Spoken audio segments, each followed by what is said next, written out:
supported this initiative. However, unfortunately, this was not realized. This is directly related to multilateralism, not because the 5 permanent members have certain privileges as compared to the others, but specifically due to their particular responsibility under the Charter of the United Nations for the maintenance of international peace and security.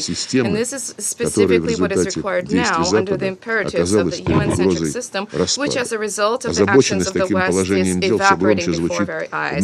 Concerns about the situation are increasingly prevalent in the multilateral initiatives and ideas of global South countries, from the East and from East, Southeast Asia, from the Arab, Muslim world as a general, and Africa, Latin America. We value their intention to focus on concerted efforts for the maintenance of a balance of interest on the basis of the sovereign equality of states and indivisibility of security.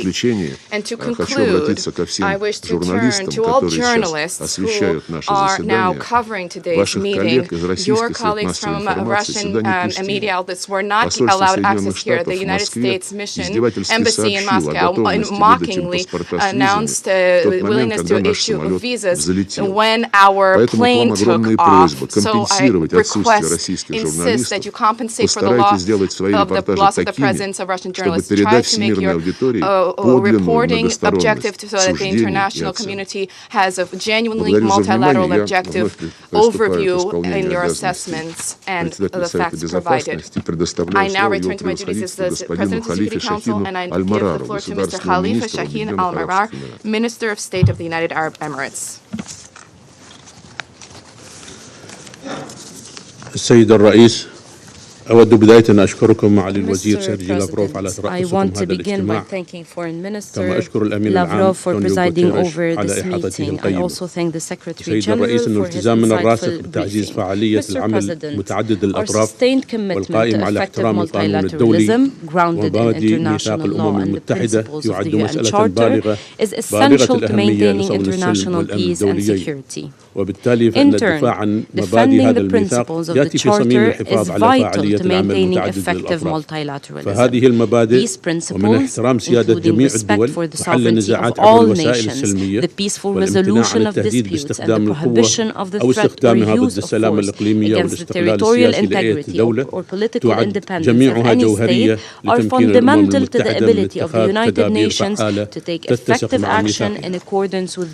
وتكتسي هذه المسألة أهمية بالغة في ظل التحديات الجسيمة التي يجابهها عالمنا اليوم، إذ نشهد أعلى معدل سجل للنزاعات المسلحة منذ عام 1945، فضلا عن وصول أعداد النازحين قسريا إلى مستويات غير مسبوقة. وبينما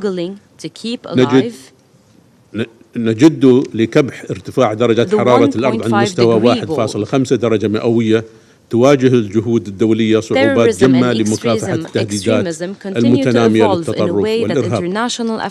إن مواجهة هذه التهديدات والتحديات المشتركة يحتم علينا تعزيز الحوار والتعاون بين الدول ومضاعفة الجهود للتوصل إلى حلول سلمية للنزاعات والأزمات، امتدادا من أوكرانيا إلى السودان. ونرى في هذا السياق النقاط الثلاث التالية لها بالغ الأثر في تعزيز قدرة العمل متعدد الأطراف على تحسين حياة الشعوب. أولا، يجب أن يخدم العمل متعدد الأطراف جميع الدول الأعضاء في الأمم المتحدة، والتي تمثل حقوق وتطوعات 8 مليارات شخص. يجب أن تظل هذه الحقيقة في صلب وصدارة أعمالنا، ولكن غالبا ما يعجز النظام متعدد الأطراف وآلياته عن العمل بفاعلية بسبب ما نشهده من استقطاب دولي وتنافس على المصالح.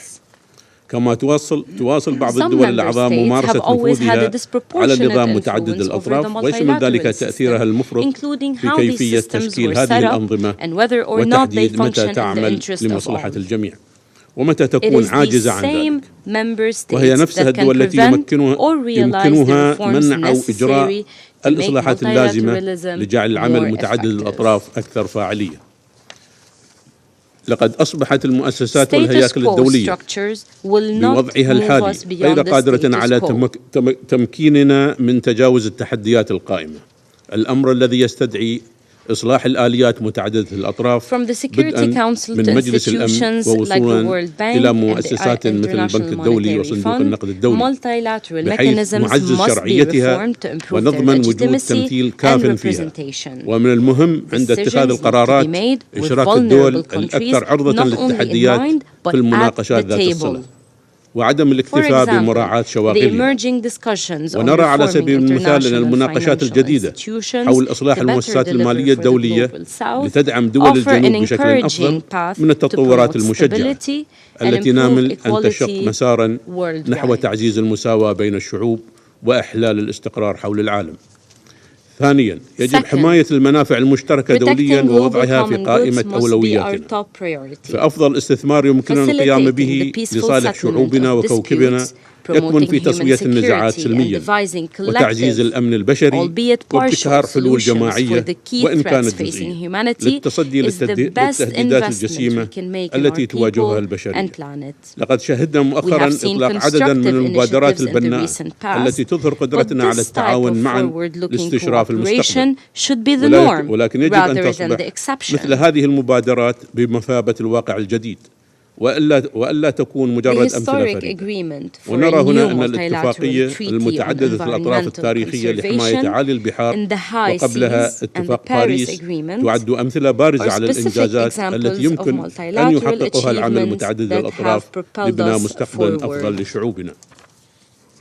وأخيرا، لا يجب التعامل مع العمل متعدد الأطراف كمجرد عملية دولية مشتركة بين الحكومات، إذ يجب الأخذ بوجهات نظر جميع الجهات الفاعلة ومنها الشباب والنساء في المناقشات التي تجري على مستوى العمل متعدد الأطراف. كما ساهمت الشراكات بين القطاعين العام والخاص في دولة الإمارات خلال فترة الوباء، مثل شركة موانئ دبي العالمية والمدينة العالمية للخدمات الإنسانية، في دعم الجهود متعددة الأطراف لضمان توزيع المعدات الطبية واللقاحات كوفيد-19 حول العالم. وبصفتنا الرئيس المقبل للدورة 28 لمؤتمر الأطراف المعني بتغير المناخ، فإننا نؤمن بأن مشاركة كافة الجهات المعنية وخاصة الدول الأكثر عرضة لتداعياته تشكل ركيزة أساسية لنجاح العمل المناخي.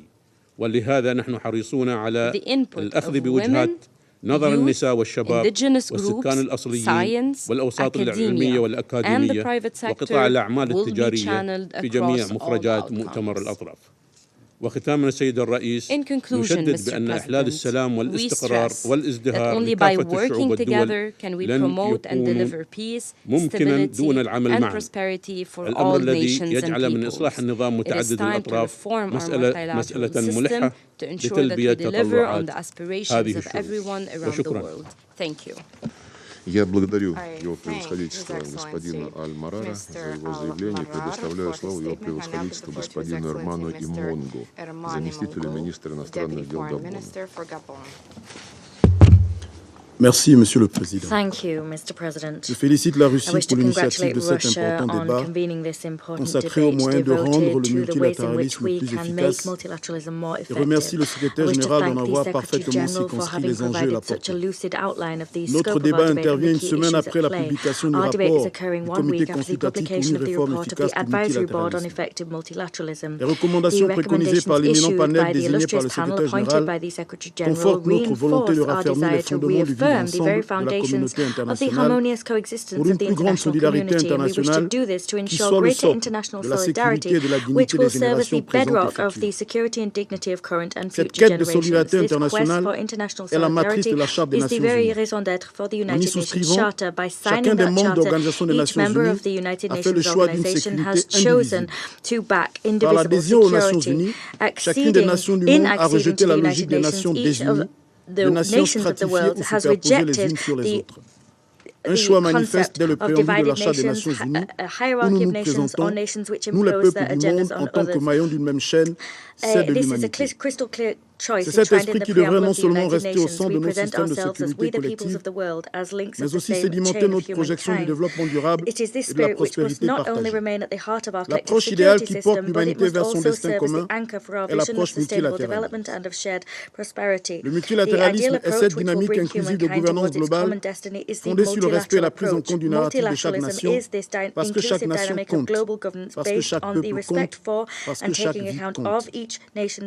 Nos différences de calibre, d'envergure ou d'appartenance, d'apparence constituent les indispensables déterminants complémentaires qui non seulement nous définissent, mais aussi et surtout nous confèrent toute notre pertinence et notre viabilité au sein du concert des nations. Notre interdépendance et notre communauté de destin nous sont rappelés constamment par les pandémies, les fluctuations économiques, le réchauffement de la planète et j'en passe. Nos principales menaces, plus que jamais transnationales et transfrontalières. Monsieur le Président, pour relever les défis à venir, notre architecture de sécurité devrait être le reflet des réalités actuelles. Nous devons effectuer une mise à jour de nos institutions internationales, de nos mentalités, de nos perceptions d'une paix durable, d'une prospérité partagée et du vivre ensemble.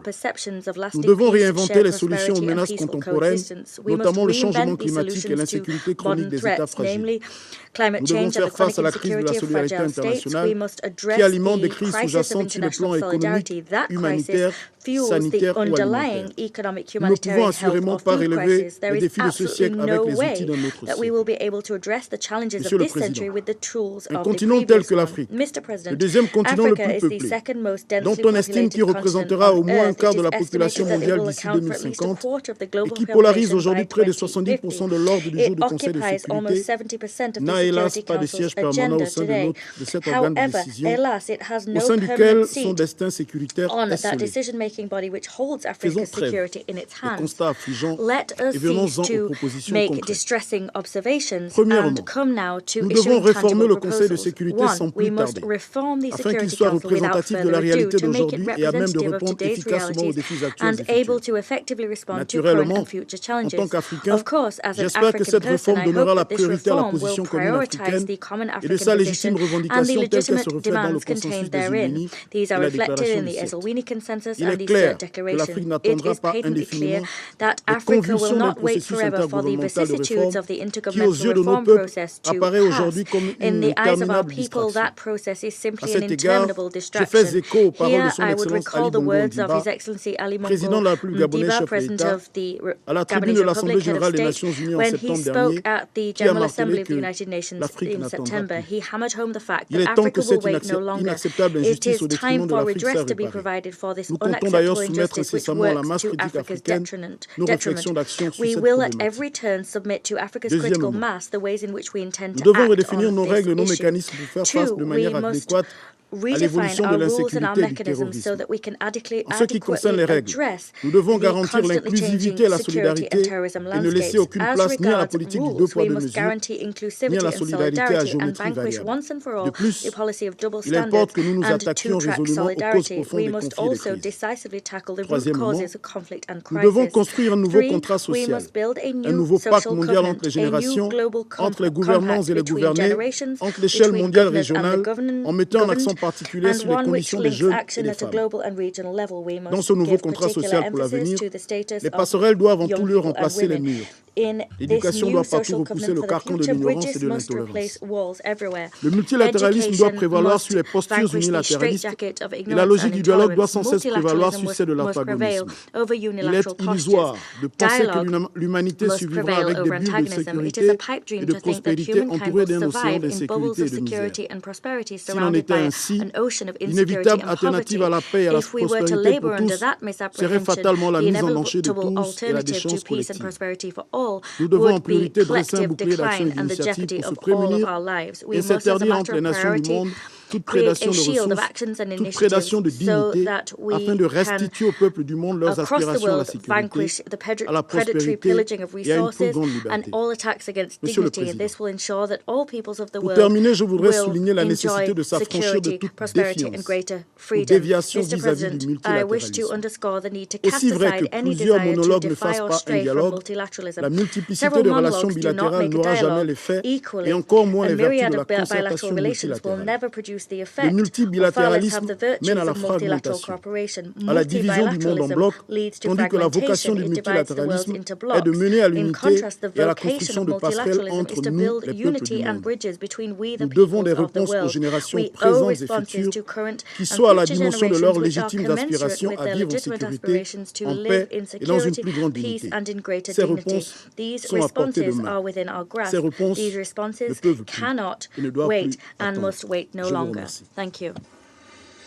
Благодарю его превосходительству господину Имонго за его заявление и предоставляю слово его превосходительству господину Томасу Мбомбе, заместителю министра иностранных дел и региональной интеграции Ганы.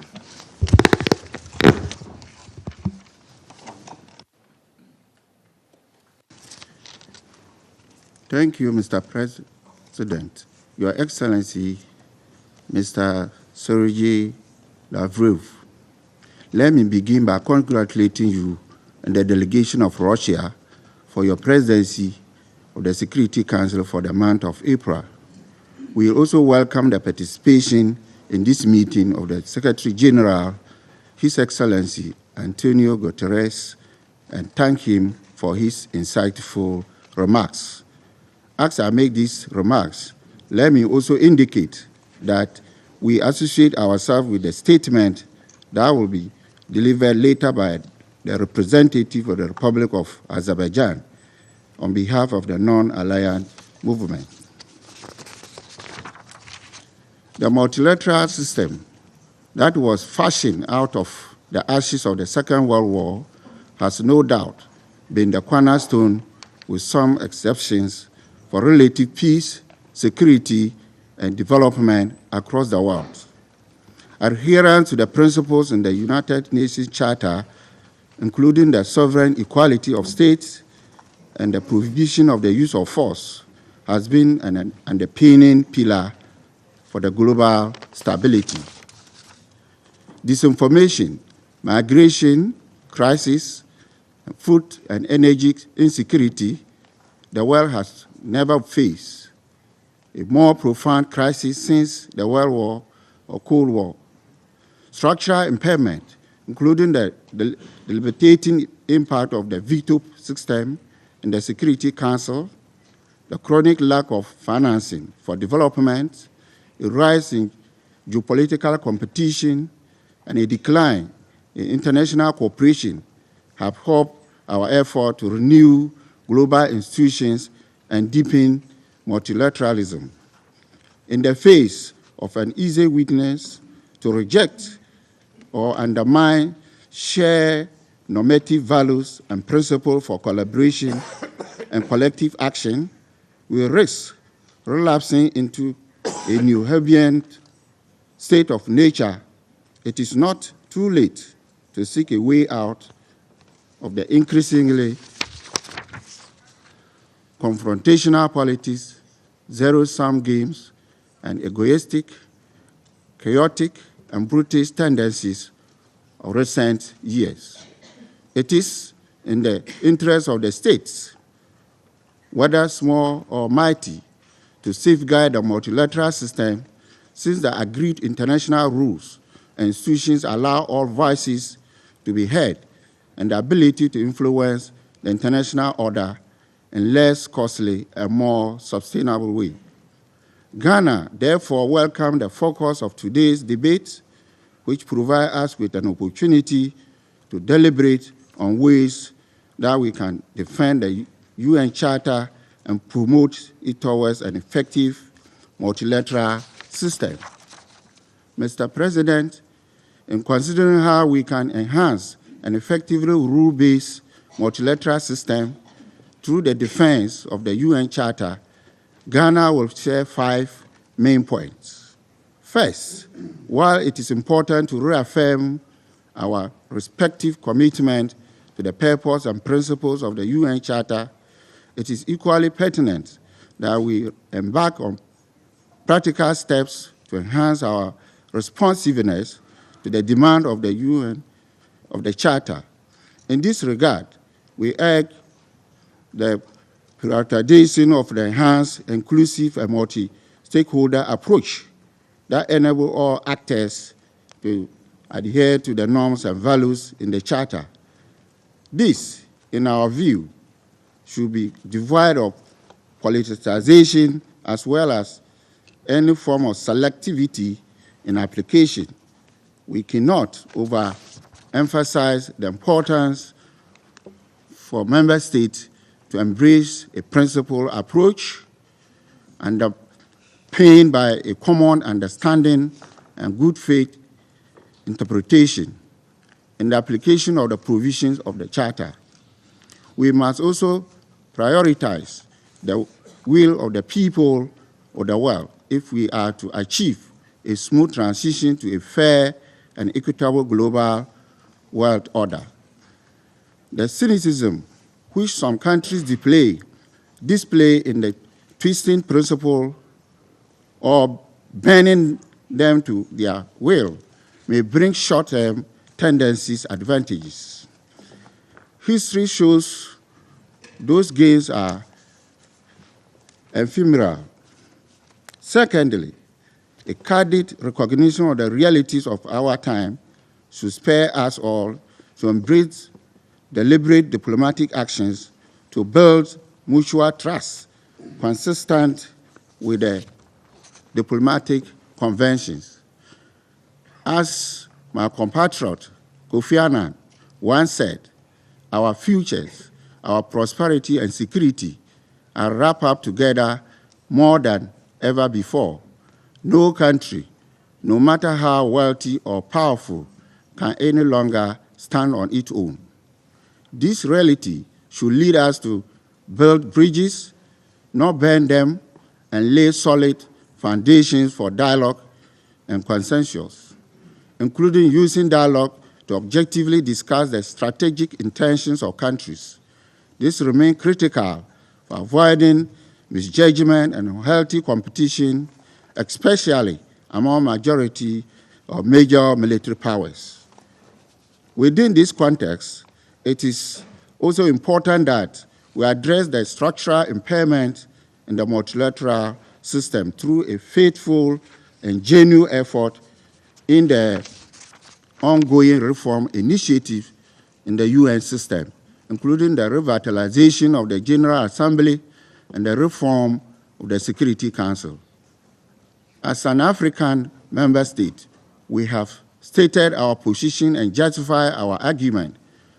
Those who support a strengthened bilateral system has a responsibility to reciprocate and work constructively and urgently in good faith to address with us the historical injustice done the African continent, which is also one of the weaknesses in multilateral structure.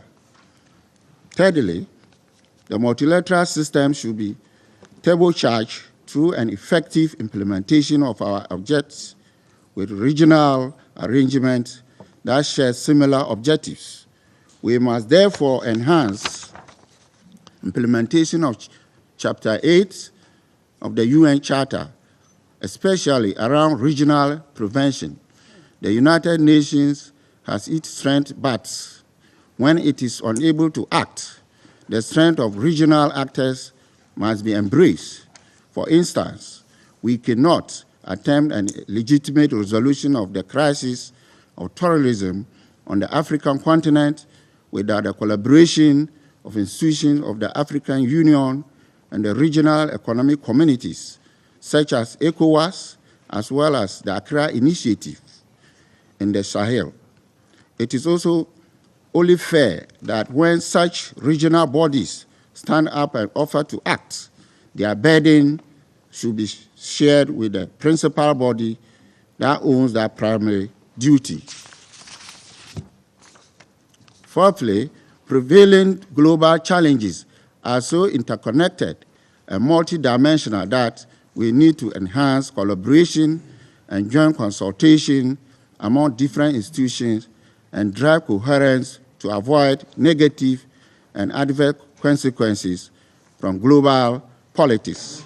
This requires, we believe, an enhancement of consultation with institutions and processes outside the UN system, such as Bretton Woods institutions, but also, as appropriate, with relevant civil society organizations and responsible private sector actors to adequately address pressing needs of the peoples of the world, especially those of the developing world. This is important because when there are global crises, such as the prevailing financial and food crisis, we should know that further down the road, there will be greater manifestation of socio-political instability, diminished capacity for conflict management, and further conflict. Lastly, Mr. President, we believe that the Secretary General's report on our common agenda, including the new agenda for peace, provide us with a forward-looking vision for reinvigorated, inclusive, and effective multilateralism to tackle contemporary global challenges. The initiative can lay the grounds for effective multilateralism if they prioritize investment in intervention aimed at addressing existing and emerging risks, including those associated with nuclear weapons and the disproportionate threats to the countries in the global south. Furthermore, enhancing the convening power of the UN in tackling the multifaceted crises, including climate threats, gender inequality in all its forms, and involving women and youth in peace processes are all germane to strengthen the responsiveness of the multilateral system. In conclusion, Mr. President, Ghana believes that the tools available in the UN Charter remain indispensable in addressing existing and emerging challenges of our time. What is required is to strategically harness and effectively deploy these tools, including Chapter 6 of the peaceful settlement of disputes. Ultimately, the demonstration of stronger political will by all member states, including this Council, is essential if we are to make meaningful progress in the defense of the UN Charter. I thank you. Я благодарю его превосходительство господина Mbombo и предоставляю слово представителю Швейцарии. Merci, Monsieur le Président. Thank you, Mr. President. I wish to thank the Secretary General Antonio Guterres for his statement. I wish first and foremost to convey our concerns in the light of the violence which is currently raging in Sudan, which has unacceptably been affecting the civilian population.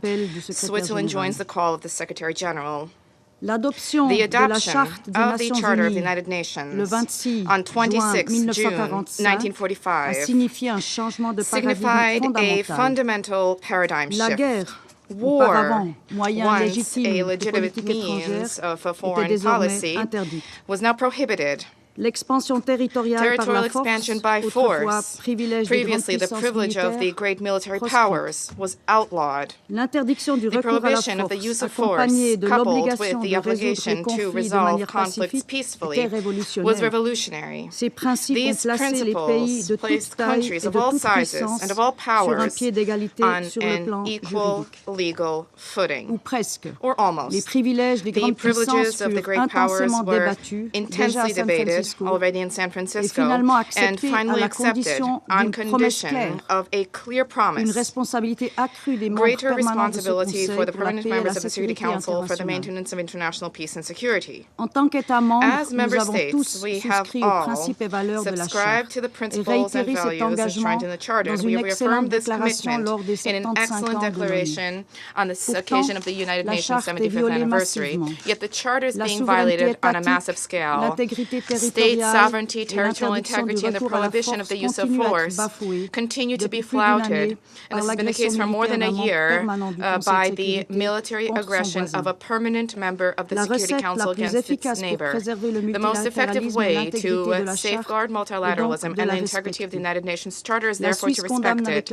Switzerland emphatically condemns the military aggression against Ukraine, and we reiterate our firm call on the Russian Federation to, without delay, withdraw all its troops from the entire territory of Ukraine.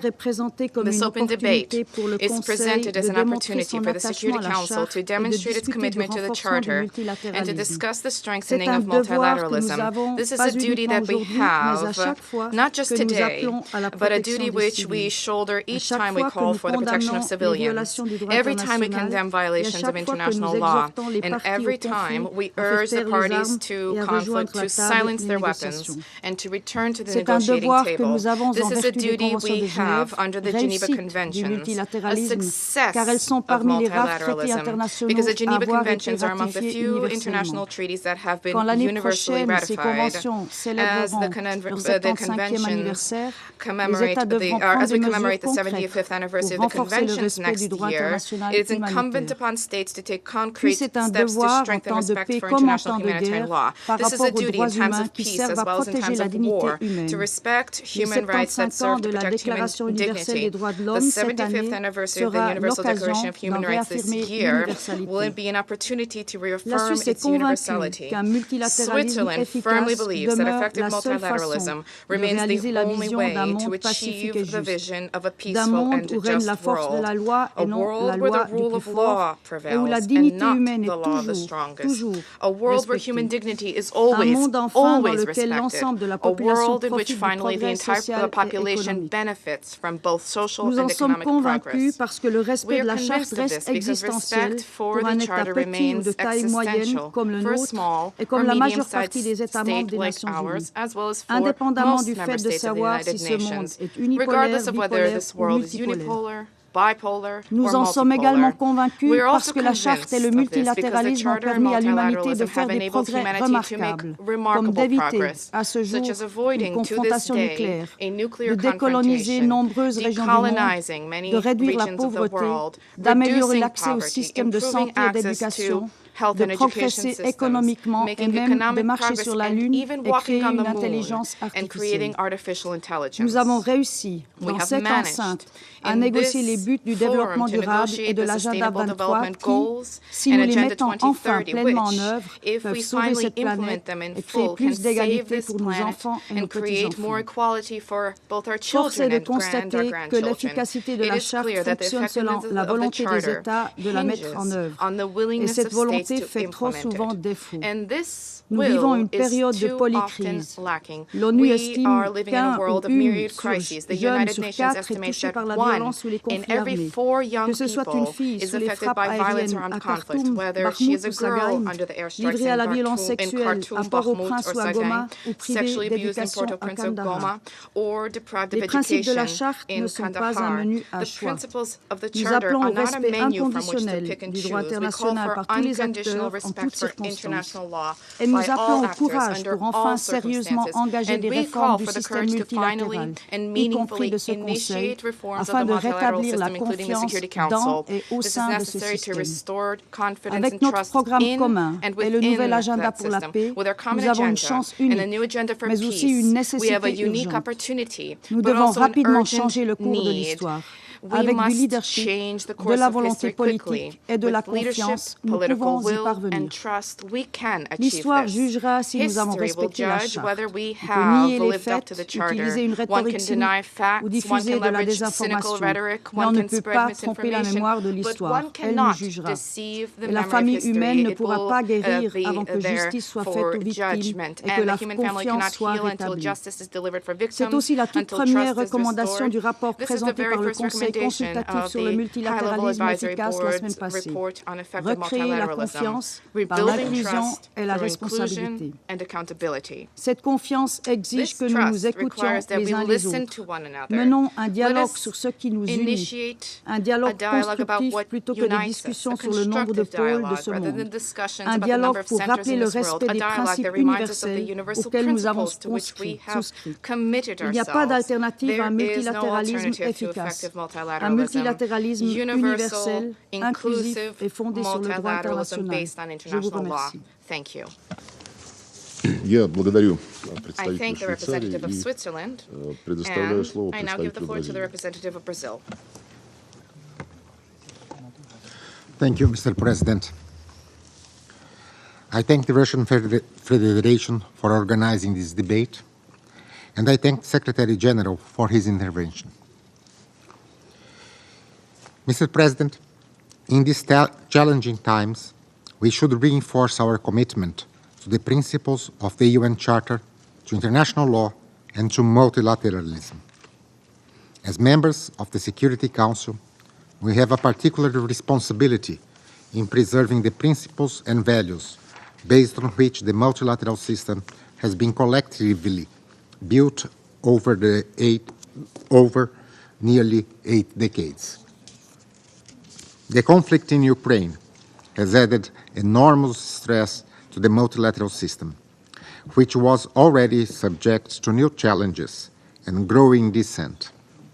The failure of this Council to effectively deal with yet another war falls short of member states' expectations on its primary responsibility for maintaining international peace and security, and eventually ends up eroding its credibility.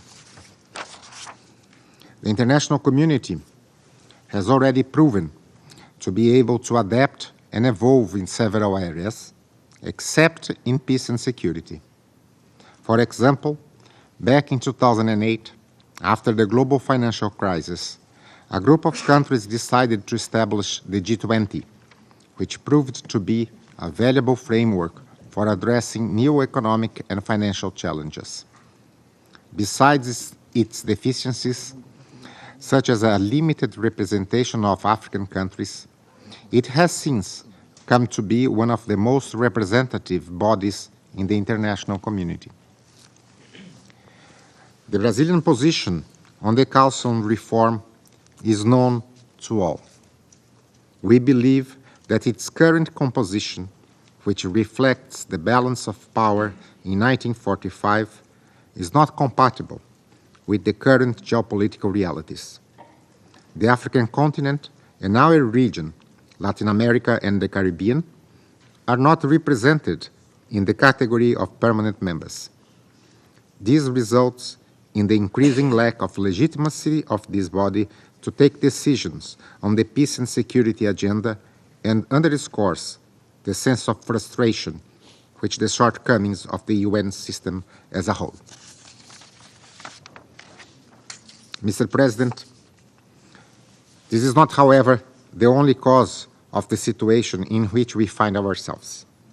In addition to structural flaws of this Council, we cannot help but notice a lesser disposition to engage in dialogue and diplomacy, in contradiction with the spirit of the San Francisco Conference.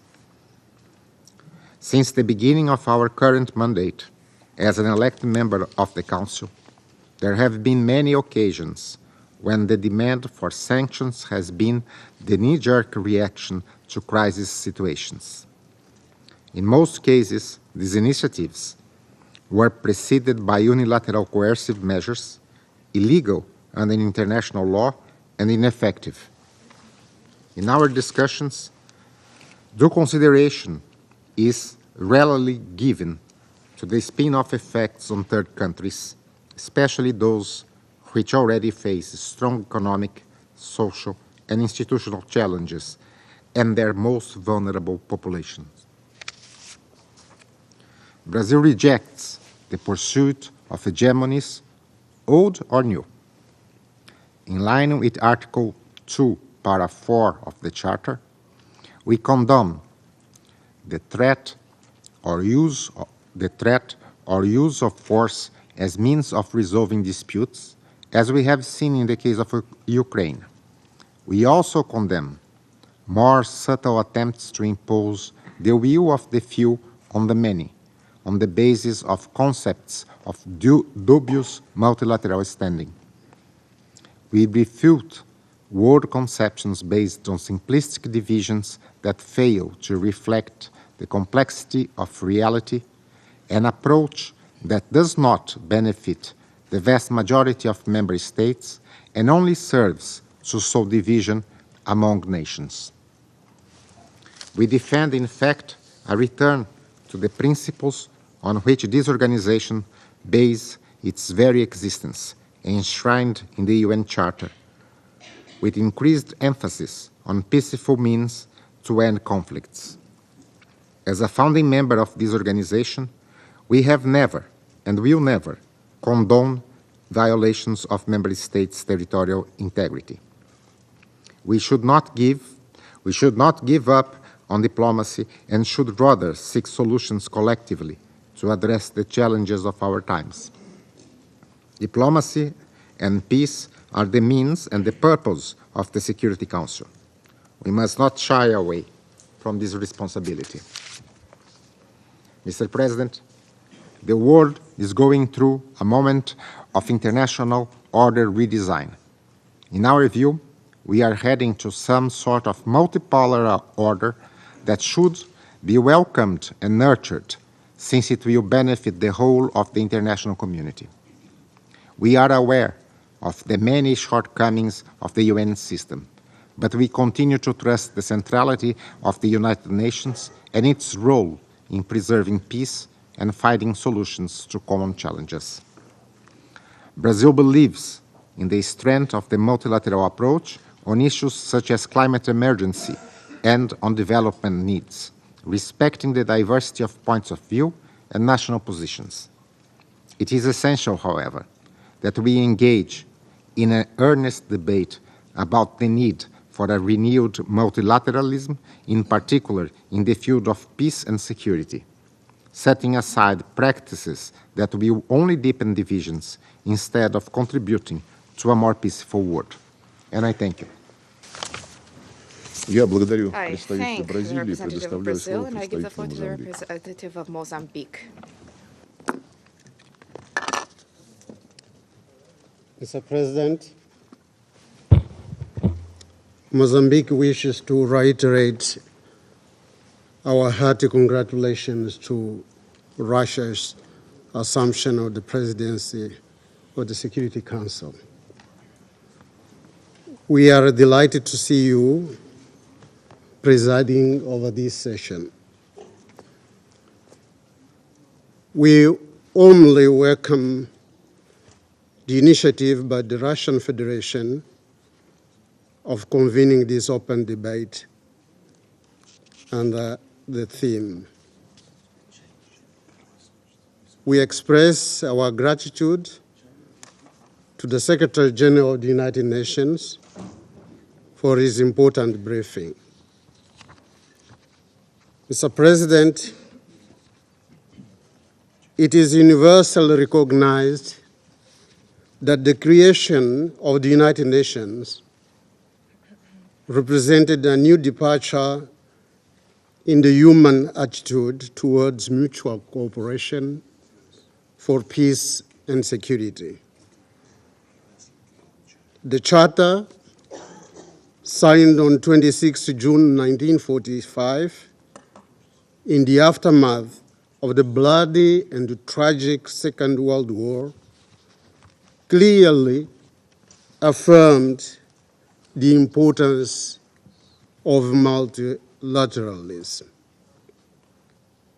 It proclaimed unambiguously in the treaty the will and determination of we, the peoples of the United Nations.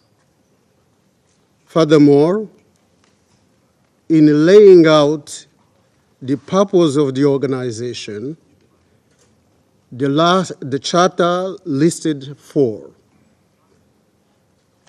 but the last one summed them all and was framed as follows, and I quote, "To be a center for harmonizing the actions of nations in the attainment of these common goals."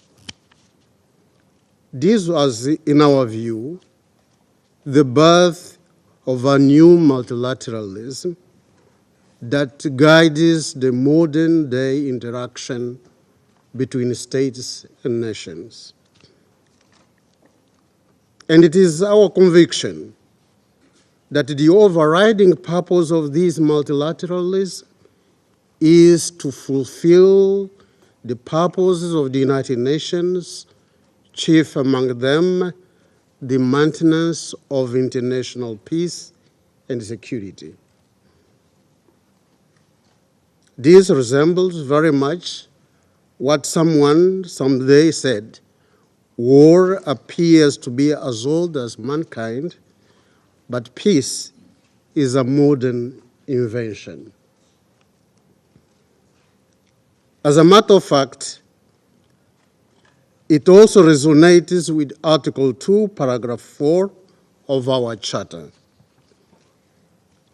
This is a new approach to war in its nature, an invention of the Charter that we accepted to abide by. It is our understanding that within this provision of the Charter, the founding mission of the United Nations was to provide all its member states with a solid ground of equal security.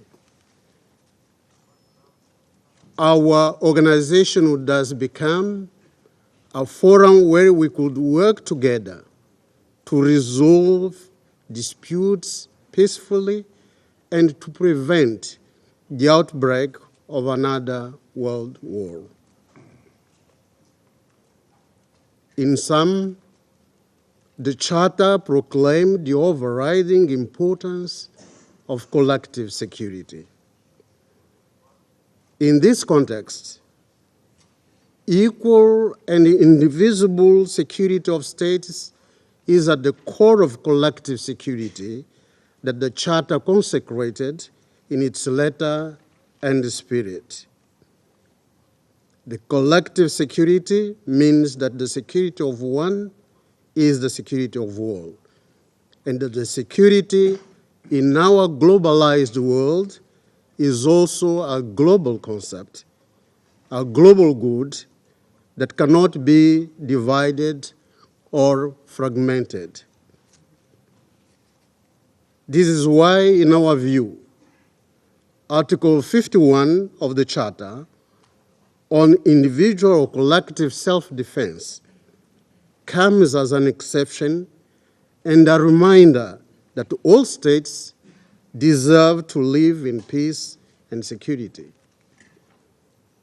In this connection, it is our view that the relations among nations should be based on the respect for the principle of equal rights and self-determination of peoples. As the most representative intergovernmental organization and the utmost expression of multilateralism, the United Nations is the main forum to address multifaceted and complex global challenges through collective action. So any profound divisions among member states can only undermine this important endeavor which the founders of the United Nations undertook to advance in 1945.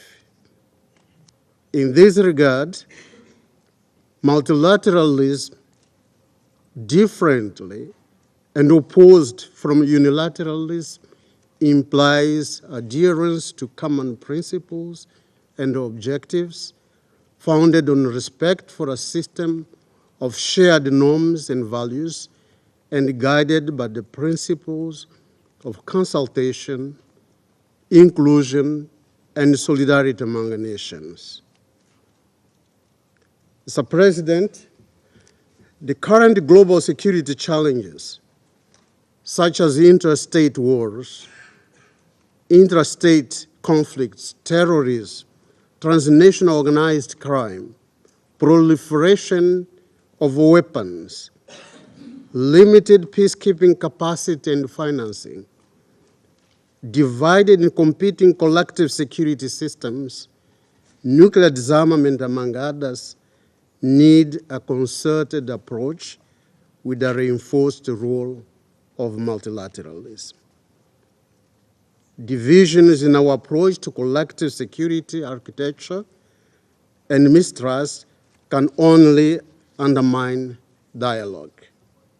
They hamper our efforts for peaceful settlement of disputes and conflicts. They further weaken the collective resolve of our universal organization to effectively perform its objectives. As Mozambique has stated in this chamber, time and again, peace is a global good. Its preservation requires our concerted efforts.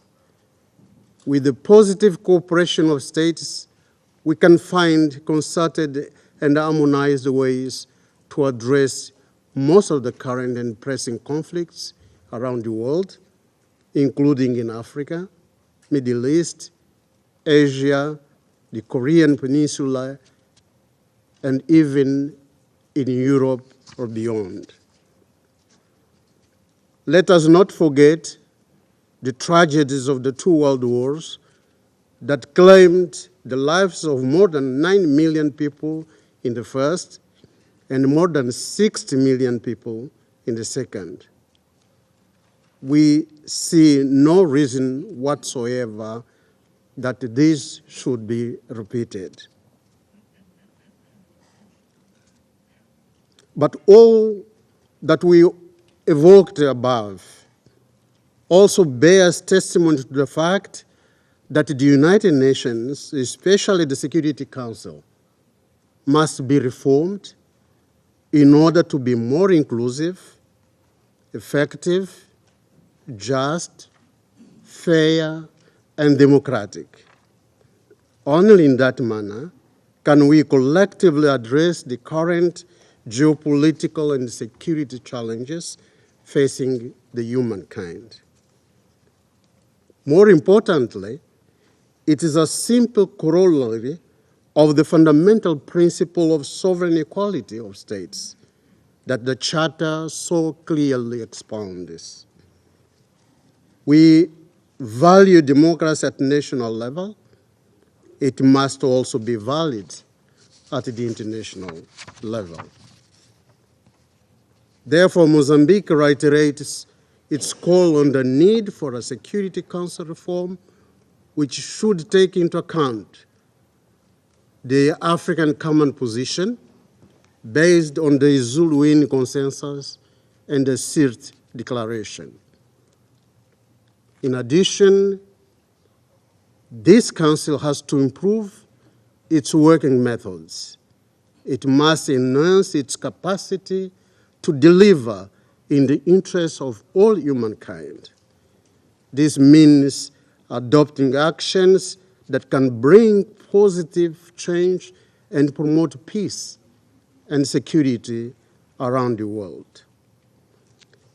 In conclusion, Mr. President, we wish to reiterate that in order for multilateralism to prosper and be more effective, the United Nations and the entire membership must abide by and uphold the principles and purposes of the United Nations Charter at all times. Multilateralism must be reinvigorated in the interests of the entire humankind in order to address today's global challenges. Multilateralism is at the core of our Charter's calling. I thank you, Mr. President. Я благодарю представителя Мозамбика и предоставляю слово представителю Соединенных Штатов. Let me start by thanking Secretary General Guterres for your remarks, and to thank you and the entire UN system for all of your efforts to promote peace and security and to support the UN Charter. And thank you, colleagues, for coming together to talk about how we can defend the UN Charter and make multilateralism more effective. This is a serious topic, even if it was convened by a council member whose actions demonstrate a blatant disregard for the UN Charter. At the United Nations, if you ask a difficult policy question, you get 193 different answers. That makes our work challenging, but it is also right, because after all, that is what the UN is all about. Member states can work through disagreements, find common ground, and see where we can make progress together. And there are some things we're not meant to disagree about. There are some values and principles that are so fundamental, so critical to our purpose, that signing on to them is the price of admission to the UN. These are the values laid out in the United Nations Charter, a charter we have all sworn to uphold and to protect. And it is quite clear what those values are. This little blue book is written in plain language, and it spells out our purposes and principles in its very first chapter. And I want to read it to you.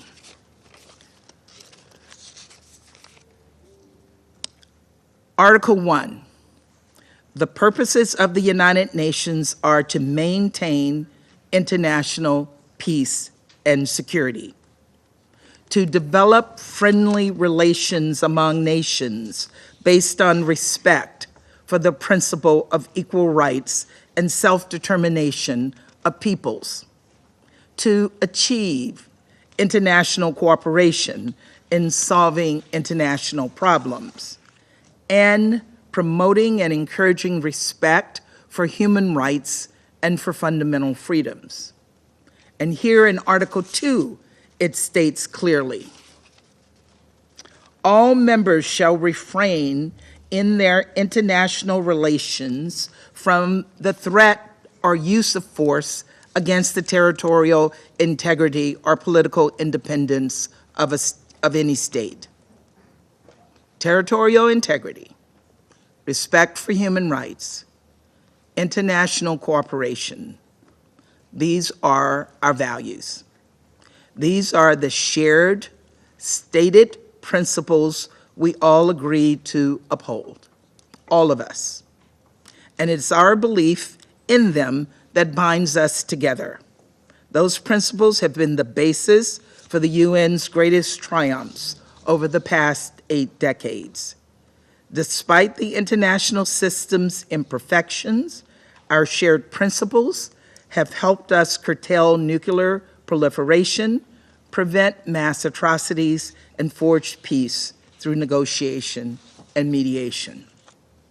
They have undergirded an international order that has helped us provide humanitarian aid to those in desperate need, to lift over 1 billion people out of poverty, and to prevent another world war. And right now, as much as ever, the world needs an effective UN and effective multilateralism. Challenges like the climate crisis, the global food security crisis, and the COVID-19 pandemic are exactly the kinds of borderless challenges we need the UN to tackle. And yet, right when the world needed the UN most, we were plunged into a crisis of confidence. Our hypocritical convener today, Russia, invaded its neighbor, Ukraine, and struck at the heart of the UN Charter and all the values we hold dear. This illegal, unprovoked, and unnecessary war runs directly counter to our most shared principles, that a war of aggression and territorial conquest is never, ever acceptable. And as we sit here, that aggression continues. As we sit here, Russian forces continue to kill and injure civilians. As we sit here, Russian forces are destroying Ukraine's critical infrastructure. As we sit here, we brace ourselves for the next Bucha, the next Mariupol, the next Kherson, the next war crime, the next unconscionable atrocity. 141 UN member states have made it abundantly clear Russia's full-scale invasion was not about self-defense. Russia simply wants to redraw international borders by force in violation of this very UN Charter. And that goes against everything this institution stands for. This does not just concern Ukraine or Europe. It concerns all of us, because today it's Ukraine, but tomorrow it could be another country, another small nation that is invaded by its larger neighbor. And what would we want this council to do in response? Sit on our hands? No. It is the very reason the UN Charter was written in the first place. And unfortunately, Russia has shown us consistently over the past 14 months that this invasion is not an isolated incident. In the past 14 months, Russia has weaponized global food supplies and obstructed the Black Sea grain initiatives from achieving its full potential. Russia has breached its obligations under the New START Treaty and issued dangerous and provocative nuclear threats. Russia has violated universal human rights and fundamental freedoms both outside and inside its own borders. It has violated international law.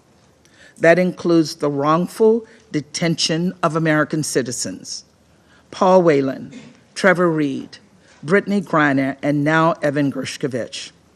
Trevor and Brittany are now thankfully home, safe and sound. But Russia has imprisoned Paul Whelan and now detaining Evan Gershkovich to use as political bargaining chips, human pawns. Paul was simply in the wrong place at the wrong time. Evan is a journalist. He was just doing his job. Using people as pawns is a strategy of weakness. These are not the actions of a responsible country. And while Russia plays political games, real people suffer. And I want to direct your attention to the gallery, where today we're joined by Paul's sister, Elizabeth. And I want Minister Lavrov to look into her eyes and see her suffering. I want you to see what it's like to miss your brother for 4 years, to know he is locked up in a Russian penal colony simply because you want to use him for your own means.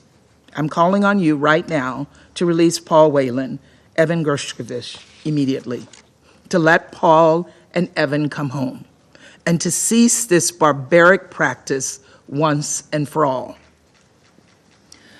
Colleagues, while Russia may be undermining the UN Charter and this institution, the rest of us can and must do better.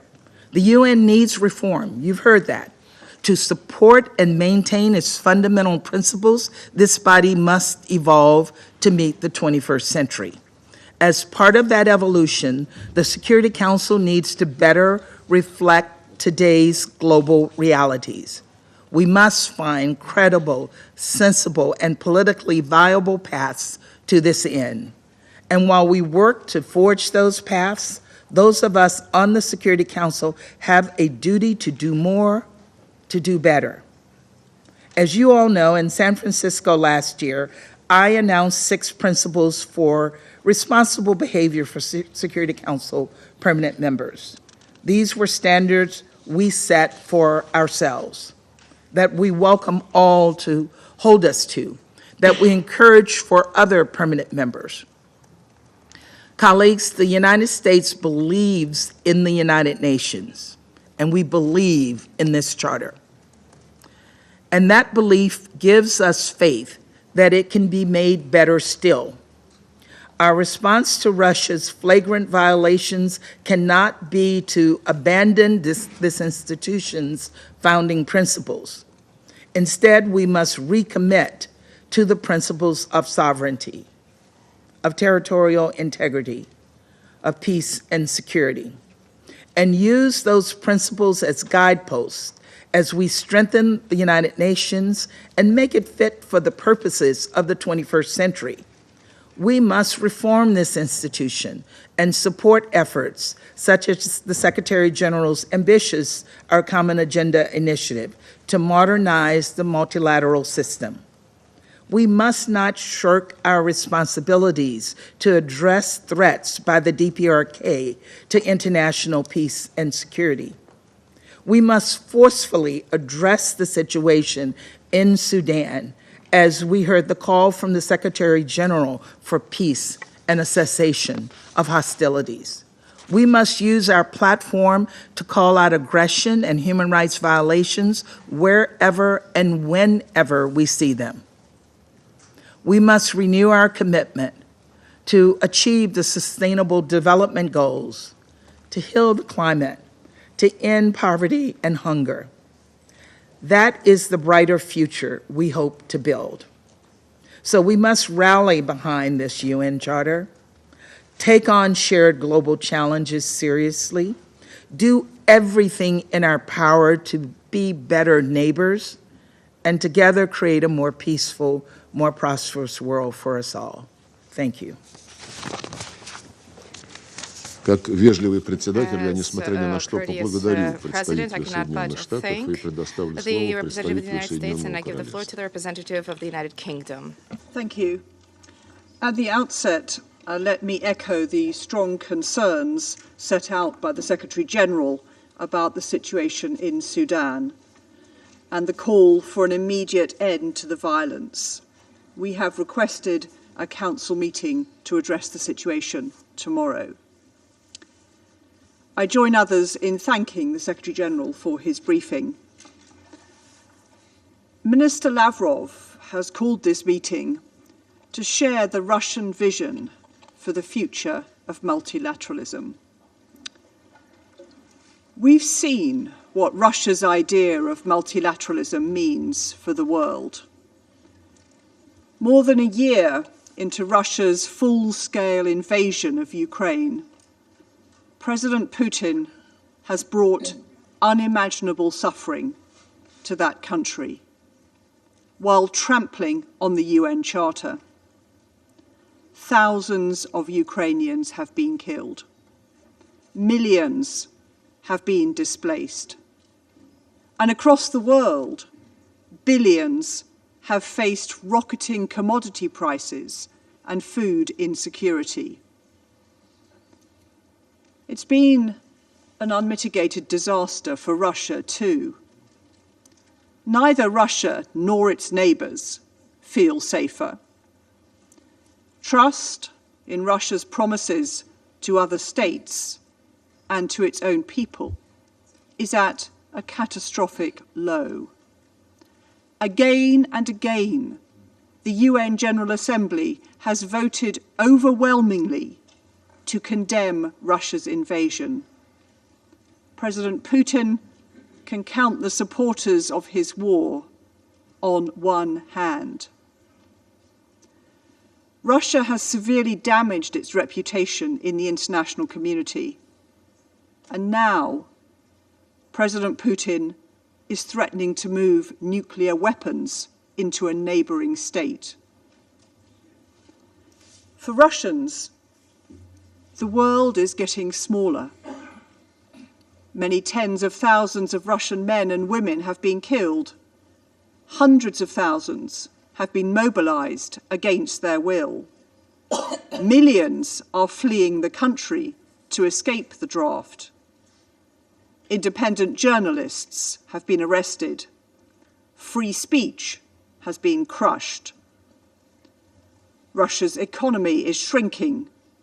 Its army is in disarray, reliant on Wagner, an unaccountable mercenary group whose existence was denied a year ago, but who now offers your foreign ministry advice on your Security Council presidency. A Russian generation has lost its future, and the Russian government can't even explain why. Russia's justifications for the war, defeating Nazis and defending against bioweapons, are obvious falsehoods.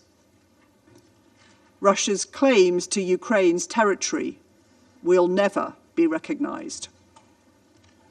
For all of Minister Lavrov's claims about effective multilateralism, I see nothing effective or multilateral about Russia's foreign policy. Multilateral institutions can and should evolve, the Security Council included, and the UK supports reforms to make it more effective and representative. Change must be underpinned by respect for the basic principles of the Charter, above all, the principles of sovereignty and territorial integrity. The world also needs a free and safe Ukraine that can return to supplying the world with food. The UK will continue to stand together with Ukraine as it lawfully defends itself. Foreign Minister Lavrov claims he is as interested in ending the conflict as soon as possible. To do so, Russia must immediately remove its troops from all Ukrainian territory. Thank you. Спасибо. Thank you. Приглашаю выступить представителя Китайской Народной Representative of the People's Republic of China to take the floor. 谢谢主席先生。 Thank you, Mr. President. 主席先生 Mr. President, 我很荣幸 I'm 作为 honored 中国国务 to 委员 speak 兼外 as 长 the 秦刚先 representative 生 of 的代表 Mr. 发 Qin 言。 Gang, State Counselor and 中 Foreign 方 Minister 赞赏 of 俄罗 China. 斯作为安理会 China 本 thanks 月 Russia 主 as 席 President of the 倡议 Security 举 Council 行 for this 此 month 次 for its 公开辩论 initiative to 会。 convene this 欢 open 迎拉 debate 夫罗夫外 and 长 welcomes 主 Foreign 持今 Minister 天的会议。 Lavrov's presiding over this 我也 meeting. 感谢古特 I 雷斯秘 also 书长 thank 刚 Secretary 才 General Guterres 所做的 for 通报， his briefing. 也同意他 I 对 also 一 agree 些 with 当前所面临的挑战的一些看法。 his assessment on the 世 current 界正 challenges 站 we are 在历 facing. 史的十字路口， The world is standing 人类 at 社 a 会面临 historic 前所未 crossroads 有 now. 的 The humanity 全球 is 性挑 facing 战， unprecedented 霸权霸凌行 global 径给 challenges. 世界带来 Acts of 深重 hegemony 灾 and 危 bullying are 害。 causing colossal 集团 harm 政 to 治 the 正 world. 在制造 Bloc 巨大的分 politics 裂 are 和 creating 对抗， huge divisions and 维护联合 confrontations. 国宪 It 章 has 的紧 become 迫 all the 性、 more urgent 重 and 要性 important to 进一 uphold 步 the 上升。 UN Charter.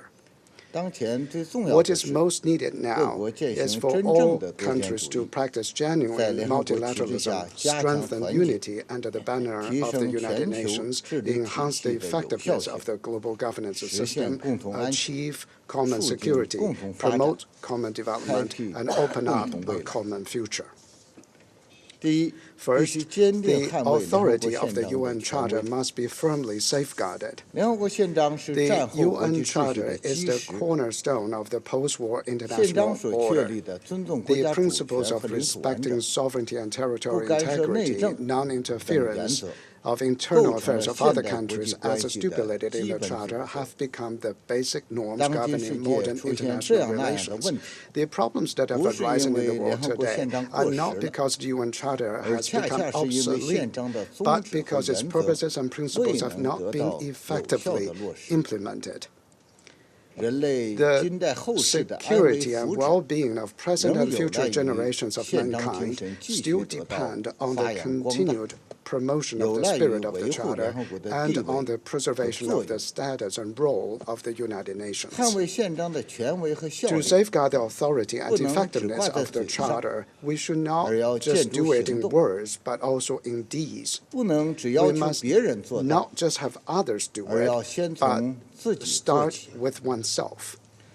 不能 We 搞 must 选 not 择 be 性适用，对自己搞例外主 half-hearted 义， and 而 do 要 it 慎终如始， selectively, but 一 do 以 it 贯 all 之。 the time 不 consistently. 能搞排他 We 性小 must not 圈 have 子， exclusive 制造 clubby 所谓 circles, 民主对 fabricate 抗威权 so-called 的叙事， democracy 挑起地缘政 confrontation 治对 and 抗， authoritarian narratives 而要 and 倡导 provoke 对话合作， geopolitical confrontation, 坚 but 持 advocate 共商共 dialogue 建 and 共享， cooperation and insist on 以 extensive 和平方 consultation, 式 joint 解 contribution 决争 and 端。 shared benefits and resolve disputes by peaceful means. 第二，必须坚定 Second, 维护 we 以 must 国际 firmly 法为 uphold 基 the 础的 international order 国际秩序。 underpinned by international law. 世界只有一个 The 秩序， world has only 就是以 one 国际法 order, 为基 and 础 that 的 is 国 the 际秩序。 international order underpinned by 面对 international 当 law. 今世界大变局、 Faced with the 大 big 乱局， change and 必须 chaos 始 in the 终 world 坚持 today, 以 we 国际 must always 联合 be 国宪章 guided by 宗 the 旨原 principles 则 and purposes 为 of the 指导， UN Charter 以国际法 and 为 base 依据， ourselves on 处 international 理国 law 际事务。 in handling international 这 affairs. 是坚守 This 共 was 产 an important guarantee for upholding fairness and justice, addressing global challenges, and safeguarding the sovereignty, security, and development interests of all countries. We oppose some countries distorting the meaning of international law, imposing its own will on the international community, packaging it into the so-called rules-based international order, and wantonly violating the legitimate rights of other countries in violation of international rule of law. We also oppose the belittling of international agreements, whether it is arbitrarily tearing them up or having double standards. There is no credibility to speak of in this regard. If a major power arbitrarily turns important treaties and agreements that bear on international peace and security into dead letter, then not only will international law be eroded, but the world will have no peace at all. In this regard, the relevant country should earnestly reflect its action. Third, it is necessary to ensure equal participation of all countries in international affairs. The international system with the UN at its core carries the common expectations of the world's peoples and should serve the interests of all countries. The United Nations cannot and should not serve the interests of only some countries or even a few countries. It is unreasonable for citizens of one country to have some specialized UN agencies and international financial institutions on a long-term or even permanent basis. The big change of the world is accelerating. The multipolar world is becoming a reality. The pace of democracy in international relations must also keep up to truly reflect equality and enhance the equity and effectiveness of multilateralism. Developing countries, and African countries in particular, deserve to play a greater role in the United Nations. The right of developing countries to participation and decision-making must be ensured. We support the initiative of Secretary General Guterres to reform the international financial institutions, and we must act immediately to improve the global governance system. Fourth, unilateral sanctions that violate international law must be resisted. Unilateral sanctions indiscriminately imposed by the United States and other countries outside the Council mandate are entirely for maintaining their hegemony, technological monopoly, and ideology. Their practice has no legal basis. This stands in sharp contrast to the development and progress of the world. Unilateral sanctions are like a rampaging monster, constantly creating and aggravating humanitarian crisis, violating the basic rights of women and children, hindering the development and progress of countries, especially small and medium-sized countries, and causing immense damage to the harmony and stability of international relations. What is of greater concern is that unilateral sanctions, often in the name of upholding international law and implementing Council resolutions, have subjected the United Nations to unfounded accusations and weakened its authority for multilateralism. We once again urge the relevant countries to immediately stop unilateral sanctions and call on the international community and all countries to uphold fairness and justice and independence and jointly resist and counteract such illegal acts. Mr. President, as a permanent member of the Security Council and a responsible large country, China adheres to genuine multilateralism all the time. in complying with the purposes and principles of the UN Charter and in complying with international law and basic norms governing international relations, China has the best record. President Xi Jinping's concept of building a community with a shared future for mankind represents a fundamental direction for resolving key challenges and difficulties of the world today. China will vigorously promote and implement the Global Development Initiative, Global Security Initiative, and Global Civilization Initiative, comprehensively promote Chinese modernization, participate in the work of the United Nations on all fronts, and make our contribution to the promotion of international solidarity and cooperation in jointly addressing challenges and in safeguarding the common values of mankind. In the face of a world with intertwined change and turmoil, China will move firmly in the right direction. I thank you, Mr. President. I thank the representative of the People's Republic of China, and I now give the floor to the representative of Japan. Mr. President, at the outset, I would like to make this clear. Multilateralism is at the very heart of the United Nations. There may be different views on multilateralism, but I hope that this open debate is not intended to divide us rather than unite us. No single member state can solve today's global challenges alone. We need a collective multilateral response. Multilateralism functions only when member states work together based on mutual trust and cooperation, consistent with the purposes and principles of the United Nations. It is an irony, even a tragedy, that the Russian Federation, a permanent member of the Security Council, continues its unilateral aggression against Ukraine while hosting an open debate on effective multilateralism through the defense of the principle of the UN Charter on the very International Day of Multilateralism and Diplomacy for Peace. The unprovoked ongoing aggression by Russia is nothing but outright defiance of the principle of the UN Charter.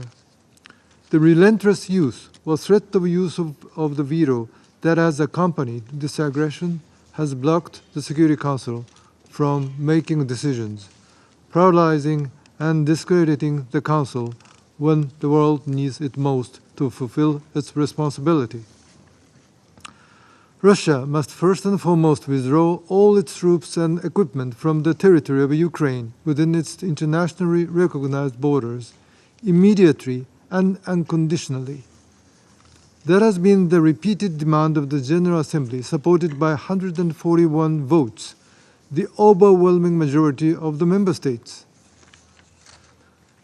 Let me be clear.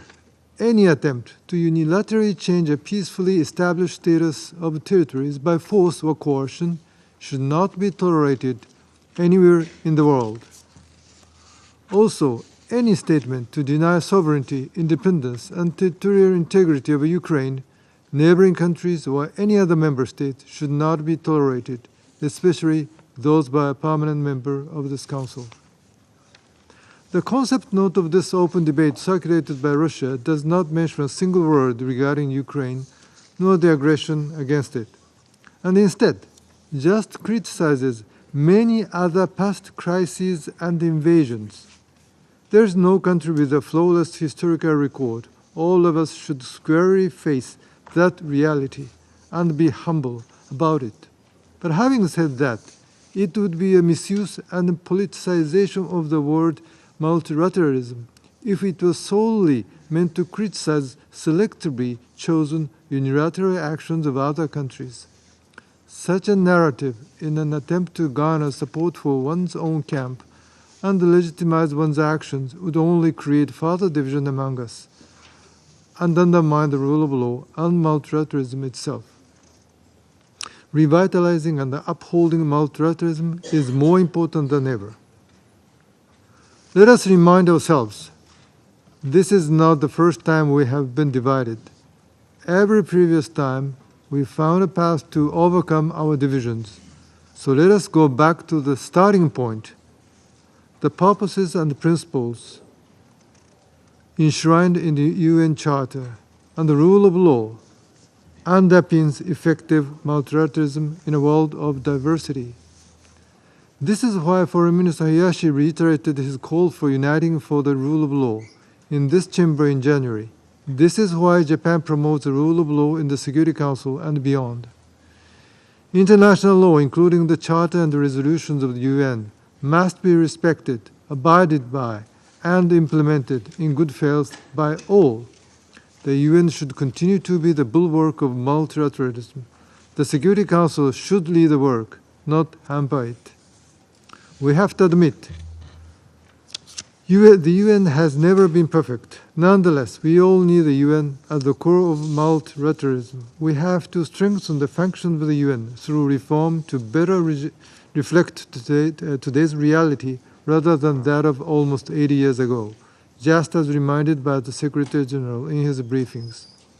It is long overdue since the world leaders declared in one voice the necessity of an early reform of the Security Council in 2005. We should redouble our efforts to achieve this goal at the earliest. Japan fully supports the Secretary General's initiative in our common agenda and will continue to actively and constructively participate in discussions on the new agenda for peace. I hope that the ambitious recommendations by the High-Level Advisory Board will promote lively discussions among the member states. The future of the United Nations and multilateralism depend upon us, the member states. Let us seize it together. I thank you. Спасибо. Thank you. I thank the representative of Japan, and I give the floor to the representative of France. Monsieur le Président, Mr. President, construit built sur les décombres de la on Seconde Guerre mondiale, ruins l'ordre of the Second World international War, créé the par la Charte international des Nations multilateral Unies order, which was est un created by the instrument au United service de la Nations Charter, paix, is an fondé sur des instrument for the principes advancement of tels que peace. l'égalité souveraine des It is nations, based on such le principles respect as du droit the sovereign international, equality of le states, non-recours à la respect force for international et le law, règlement pacifique non-use des of force, différends. and peaceful Ces dispute principes sont resolution. aujourd'hui violés These et principles are bafoués. currently being Le flouted and multilatéralisme, c'est violated. accepter de se soumettre aux Multilateralism règles que means nous avons accepting collectivement to comply with contribué the à rules which édicter we et auxquels nous contributed avons tous collectively choisi to d'adhérer drafting, and which afin de we all préserver la chose paix et la to sécurité adhere internationale. to Nous devons for tous the respecter notre preservation charte of international commune peace and et le security. système de We must all sécurité respect our collective shared qu'elle a mis en charter and place the collective et qui security est fondée sur le system respect which du it has droit. established, which Nous is le rappelons rooted une in nouvelle fois, respect le recours à la for force, a sauf law. en cas We de légitime recall défense, that est to use illégal. of force, except in the Mais pour la Russie, les for règles et les legitimate principes defense, qui is sous-tendent le outlawed. multilatéralisme However, ne semblent plus for s'appliquer. Russia, the rules of Elle a eu recours law and illégalement à la principles force en undergirding Géorgie en multilateralism 2008, appear to no en longer Crimée apply. et Russia dans le illegally used Donbass force in en Georgia in 2014 et 2008, depuis in plus d'un Crimea an and in Donbass dans toute in l'Ukraine. 2014, and for more Elle than 1 viole year this les has been the principes case in fondamentaux de Ukraine. l'ordre Russia has been international. violating the La core principles souveraineté of et international l'intégrité territoriale de order, of the l'Ukraine, international le order. droit international humanitaire The de façon sovereignty and systématique territorial integrity et of Ukraine, délibérée en international ciblant des civils, humanitarian law by les droits de l'homme en deliberately déportant des targeting enfants and systematically ukrainiens targeting civilians, et en international human recourant à la rights torture et law autres by atrocités, deporting Ukrainian les children embargos sur les armes and décidés par ce engaging in other Conseil atrocities en se by violating fournissant en arms drones auprès embargoes de imposed l'Iran by the Security Council by pour procuring bombarder drones de from manière Iran to indiscriminée des indiscriminately infrastructures civiles ukrainiennes, bomb violant Ukrainian ainsi la civilian résolution infrastructure, thereby also 2231 violating resolution adoptée par ce Conseil en 2231, which 2015. was adopted L'Assemblée générale des 2015 by the Nations Security Unies a Council. condamné General Assembly of the United sans Nations équivoque unequivocally et à une écrasante majorité and by ces an atteintes à overwhelming notre majority charte. condemned these Elle a notamment violations of our demandé que charter. la The Russie mette General fin sans Assembly, among délai other à son things, agression et called on the retire ses Russian troupes. Federation to end Si la immediately its Russie veut aggression, to vraiment withdraw défendre le its troops. multilatéralisme, If elle doit Russia enfin genuinely wishes respecter les to règles uphold et le droit multilateralism, international. the Elle doit Russian cesser Federation de must violer la respect the charte. rules of international order, Si la and the Russian Russie veut Federation vraiment must cease its défendre le violations of the charter. multilatéralisme, If Russia elle doit genuinely mettre wishes enfin to un terme à uphold sa guerre d'agression multilateralism, it qui must entraîne end de lourdes its war of conséquences pour aggression, l'Ukraine, which has mais unleashed aussi pour le dire monde entier. consequences for both Si la Ukraine Russie and veut the vraiment entire défendre le world. If Russia multilatéralisme, genuinely wishes elle doit to retirer defend immédiatement ses troupes multilateralism, du territoire they ukrainien. must immediately Si la withdraw Russie veut troops vraiment from défendre le Ukrainian soil. multilatéralisme, If the elle doit Russian s'engager Federation de bonne genuinely foi dans la wishes to recherche de uphold la paix. multilateralism, they must Si la initiate Russie in good veut faith vraiment défendre le in a multilatéralisme, elle quest doit for respecter les peace. If Russia décisions genuinely wishes rendues to uphold par les multilateralism, juridictions then internationales, Russia must dont la Cour uphold the ruling internationale such such as the International Court of Justice, which explicitly on 16 March 2022 issued a ruling in the face of other challenges, including security challenges, health challenges, environmental, technological challenges. In the face of these challenges, only collective responses can deliver solutions. We need to address this crisis in Sudan by upholding ambitious, bold multilateralism that protects the interests of peoples and countries as well as shared heritage. Only the strict respect for the principles of international law and greater cooperation can allow us to collectively maintain international peace and security. The law of the strongest protects nobody. We support international institutions and the reform thereof to adapt global governance to reflect present-day challenges. This is the case for Security Council reform. France supports its expansion. Alongside Mexico, we have advanced an initiative proposing that the 5 permanent members collectively and voluntarily refrain from usage of the veto in the case of mass atrocities. We urge all member states to join this initiative, which has already secured the support of 106 members. France has been contributing to the considerations initiated by the Secretary General for the future of our planet and of our populations. We have contributed with the adoption of a new agenda for peace. France has also been fully mobilized for the achievement of the Sustainable Development Goals. We remain a leader in terms of global health, for education, countering food insecurity, countering climate change, protection of land and sea biodiversity. Alongside Costa Rica, France will host the United Nations Conference on Oceans in 2025. We will also host in June in Paris a summit to help secure a new global financial compact in a context where the Russian aggression in Ukraine has seriously worsened the situation of the most vulnerable countries and the food insecurity there. France has been advancing gender equality, including through the Women, Peace and Security agenda of the Security Council. We support the initiatives of the Secretary General, and France fully supports the Secretary General's recommendations under our common agenda, which calls for inclusive, effective, efficient multilateralism in order to address the most pressing challenges of humanity. Let us continue to demand respect for our shared rules. Let us continue to act for international peace and security. Let us continue to protect and promote the initiatives that are truly at the heart of an advancement of international security and international law. Thank you. I thank the representative of France, and I now give the floor to the representative of Malta. Thank you, Excellency, and I also thank the Secretary General for sharing his thoughts and insights with us today. Over the years, multilateral institutions with the United Nations at their heart have promoted cooperation and brought prosperity and stability.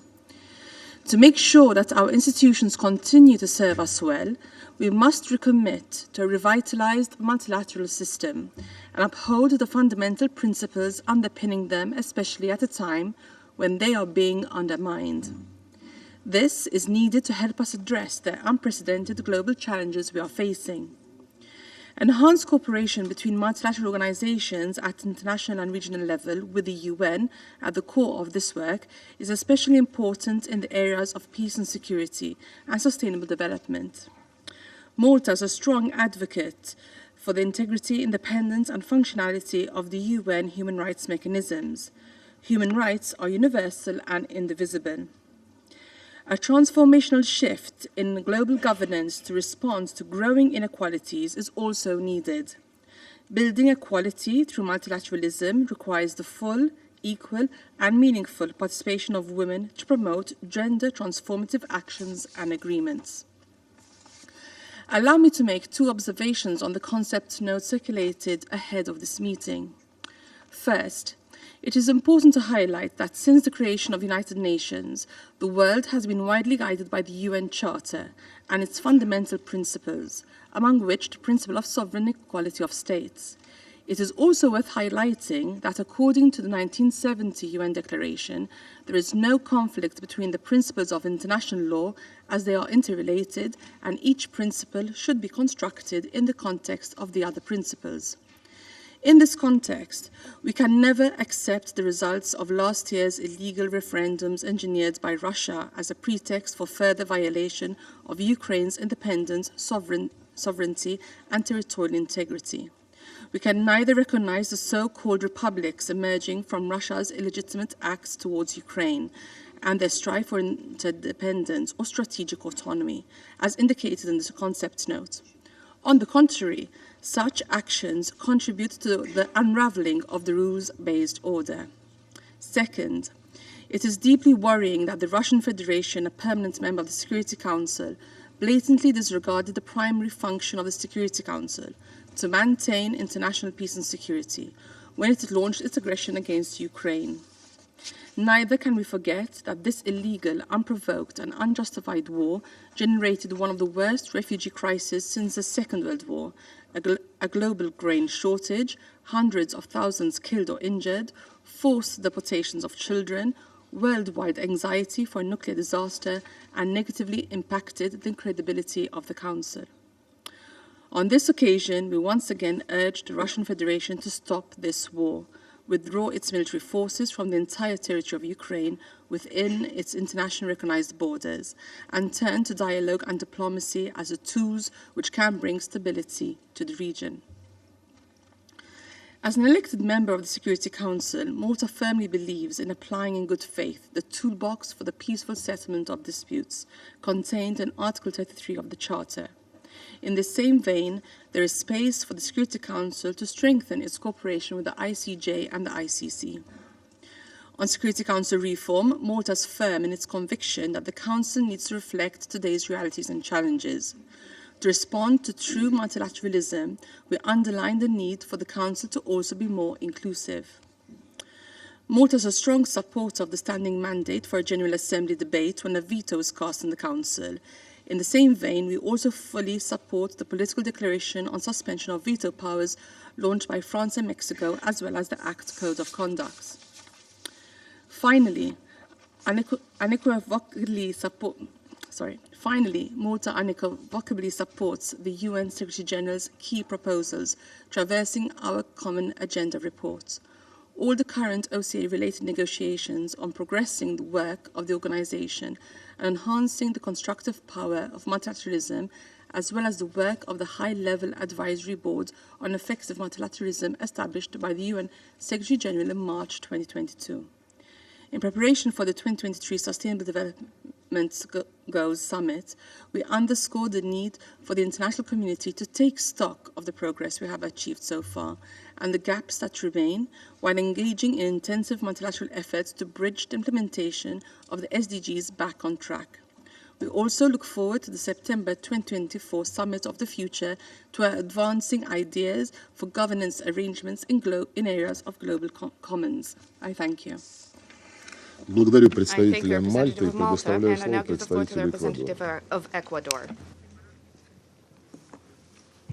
Señor presidente, Mr. President, deseo comenzar agradeciendo la exposición del secretario general de las Naciones Unidas, señor Antonio Guterres. También destaco el valor del tema que estamos debatiendo, que complementa el debate organizado por la India en diciembre del 2022 sobre las nuevas orientaciones para un multilateralismo reformado, así como la reunión organizada por China en mayo del 2021 sobre la defensa del multilateralismo y el sistema internacional centrado en las Naciones Unidas. O más aún, el debate organizado por Vietnam en enero del 2020 sobre la defensa de la Carta de la ONU para mantener la paz y la seguridad internacional. Es decir que, año tras año, este hemiciclo es testigo de la coincidencia de los Estados en torno a la necesidad de un multilateralismo efectivo por medio de la defensa de la Carta de las Naciones Unidas. El problema es que desde enero del 2020, en lugar de reducirse los conflictos, se incrementaron, pesar del llamado del secretario general para un alto al fuego a nivel global. Señor presidente, si vamos a hablar del multilateralismo, es hora de pasar de las palabras a la acción y de los discursos a los hechos. Luego de las trágicas experiencias que llevaron a la humanidad a dos conflagraciones mundiales, con la Carta de las Naciones Unidas que hoy defendemos, consagramos el multilateralismo. Nunca más le iba a estar permitido a una nación, por muy poderosa que sea, poner en riesgo la paz y seguridad de otra nación o del mundo en general, simplemente porque así le resultaba conveniente a sus intereses o a sus ambiciones. La obligación y principio de la solución pacífica de las controversias es central. Así lo reconoció el propio Consejo de Seguridad con la declaración de la Presidencia el 6 de mayo de 2022 en relación con el tema del mantenimiento de la paz y la seguridad en Ucrania. En tan solo 2 semanas se cumplirá el primer aniversario de esa declaración que todavía debe implementarse. Otro principio central de la Carta y sagrado para los Estados es la inviolabilidad de la integridad territorial. En este sentido, de nada habrá servido el debate de hoy, que hoy nos reúne, si al final de no hay un conflicto menos, una guerra menos o una invasión menos. Señor presidente, ¿qué mejor resultado podría tener este debate que una determinación de su país de poner fin a la agresión militar contra Ucrania, conforme lo dispuso la Corte Internacional de Justicia el 16 de marzo del 2022? ¿Qué mejor legado de su presidencia si su gobierno escoge retomar el camino de la paz y retirar las tropas de ocupación? Ninguno de los pretextos invocados para agredir a Ucrania en violación de la Carta tiene asidero jurídico. Ninguno. En este hemiciclo se nos ha dicho, por ejemplo, que la invasión a Ucrania es una respuesta a una supuesta fobia que existe en contra de la cultura rusa. Se nos ha dicho que esta invasión es una respuesta a una supuesta conjura de Occidente para debilitar a su país. Se nos ha dicho que Rusia está actuando en autodefensa ante las políticas antirrusas de Ucrania con respecto a ciertos habitantes. Como acabo de decir, ninguno de estos argumentos tiene sustento en la Carta de las Naciones Unidas. La Carta, debemos recordar, es una, indivisible y universal. No existe, señor presidente, una Carta de las Naciones Unidas para Occidente, otra para Oriente, otra para el norte y otra para el sur. No existe una Carta de las Naciones Unidas para musulmanes, otra para cristianos y otra para judíos. Tampoco puede hablarse de una carta para África, otra para Europa, otra para América, y así por el estilo. No, señor presidente, la carta es, repito, una, indivisible y universal. ¿Cómo no reconocer la enorme contribución de Rusia, incluyendo la de los grandes exponentes de su cultura, como Tolstoy, Dostoyevsky, Pushkin o Pasternak? ¿Pero acaso podríamos imaginar por un solo minuto que ellos estuvieran de acuerdo con la muerte y el dolor en millones de personas que esta guerra absurda está causando? La nota conceptual de este debate plantea la pregunta sobre cómo pueden las Naciones Unidas contribuir a una transición dócil hacia un orden mundial justo y equitativo. Yo le puedo asegurar que la guerra y la violencia de ninguna manera nos llevará a un orden más justo o equitativo, sino menos.